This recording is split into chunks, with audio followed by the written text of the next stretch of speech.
Welcome to the Orange City Literature Festival's Book Review Podcast. My name is Afra Iqbal and I'm thrilled to kick off this new segment for the students of Nagpur. This year marks the 6th edition of the OCLF and we are delighted to provide students a platform to share insights about their favorite books.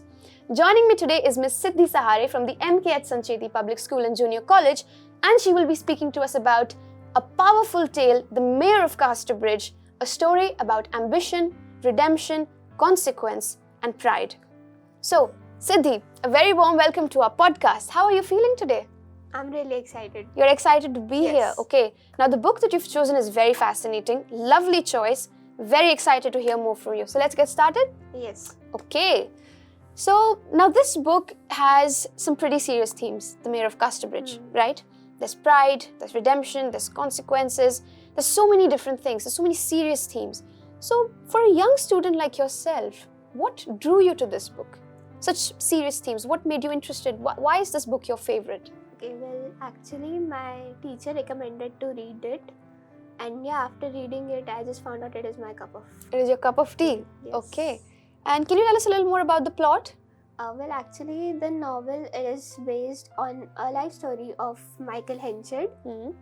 It is based on his life, and the novel embodies the importance of repetition and making mistakes and its results, etc. Okay. So, Michael Henchard, he has had a very eventful life, as you said. Yes, actually, he auctions off his wife and his own daughter, and Okay. later he regrets it. Okay. And you also mentioned that he's an alcoholic. He Yeah, struggles he with is. alcohol, right? Okay. So, since this guy is making some pretty questionable choices throughout, I'm going to assume that the book also has instances of him making more and more poor decisions as it Yes. carries forward. So, at any point during the book, when you were reading it, did you sympathize with him or did his actions frustrate you? Yeah, I did sympathize him at some points, and there were some points where his actions frustrated me a lot. But yeah, I coordinated while reading. Okay. So again, so many frustrating decisions, obviously. So, would you have wished for any decision of his to be different? There were lots of decisions that I wish that he did not take. Any one of them that comes to mind? Nothing in particular. Nothing about not about his alcoholism, his auctioning his wife and children. Well, obviously, it was the biggest mistake of his life, auctioning of his wife and his daughter. If he would have changed it, his life would have been a lot better. Agreed, definitely. Now, Henchard has a very turbulent life, right? He has a sad ending and there are so many decisions in between. Well, the good thing is he gives up on alcohol, but he's also instated as the mayor of his town. But that also comes with a lot of pride and reputation, which he carries for himself. And to a point where he is obsessed with it. So do you think his fixation on his reputation and his honor, that is leading him to make poor decisions, perhaps? Yes, well, I think his habit of alcoholism is the most pessimistic path that he has chosen. But for his pride, that he's a mayor of a city. It's obvious for him to carry an attitude of his pride, but for today's society, for the evolution of the earth, the human race, it is very obvious for people to want the pride, crave for it, right? Just to be accepted by the society in a good way, And with a good reputation. And I suppose that is why people hold on to their reputation so dearly today, that they end up committing crimes oftentimes to protect their honor. Yes. On that note, you mentioned pride and how people are so fixated with their pride. No harm should be brought on their pride. But do you think pride can be a strength or a weakness for a person's character? Well, for a person's character, pride can result in the way he thinks what it is. If the person thinks that my pride that I have can be used for strengthening the society, for the well-beingness of something, it can result in his strength. Well, if he thinks that the pride that he has got, he can use it just to show off to people and impress the atmosphere around him, it can result in his weakness and bad consequences. Definitely. I think we have seen, pride comes right before a fall, as someone very wisely said. So, with regards to all of these things, again, the core of the story, the crux of the plot is that he is a man who is very impulsive and makes terrible decisions. Yes. So, if he was your friend, for example, how would you encourage him to make wiser choices?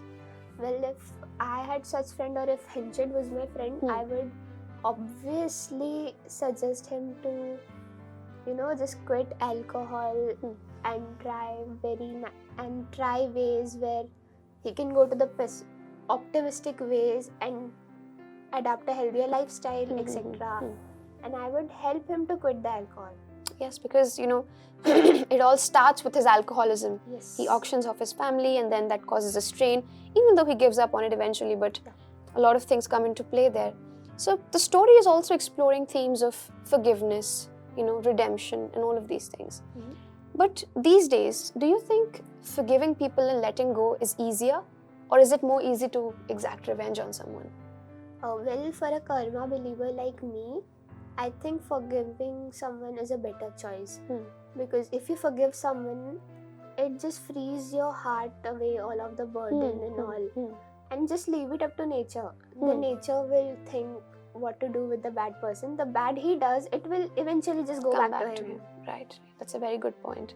It's a very good insight that you have at a young Thank age. you. So again, on forgiveness, Henchard undoubtedly has wronged his family, right? He abandoned his wife, his daughter, and when he finds out a startling truth about his daughter, despite how much he cared for him, he has a conflict in his head. So if you were his family, would you give him a second chance? Because Henchard, as we know, died a lonely man. He died a tragic death. If you were his family, would you have given him a second chance? Well, according to my understanding, I think that everybody deserves a second chance. However big the mistake might be, they deserve a second chance until they are ready to accept what mistake they have made and ready to adapt the changes that comes with it. Okay. So you believe in giving second chances? Yes, I do. Right. So do you think Henchard would have taken it seriously and would have changed himself for the better? I cannot actually predict, but yes, as a man of pride and circumstances, he would have changed. Definitely. I mean, that would definitely teach him to be Yes. a lot more humble, right? Yeah. Okay. And with that, I'd like to wrap up this segment of today's podcast. A huge thank you to Siddhi for speaking to us today about the Mayor of Casterbridge. It was very nice hearing your views on the book, the themes especially. It definitely seems like it was your cup of tea. So that was it for today's segment. A huge thank you to Siddhi Sahare for being with us today, for talking about the Mayor of Casterbridge. Definitely, it was very interesting to hear her views on the same, and it does seem like your cup of tea. Yes. Okay. So, a good news for our listeners is that you can visit the Orange City Literature Festival from the 22nd, 23rd and 24th of November at the Chitnavis Centre. You will have the opportunity to meet hundreds of authors and delve into the magical world of books. So thank you for tuning in today. And until next week, where we meet you with a new set of students who will talk about their favorite books, keep reading, keep exploring, and happy listening.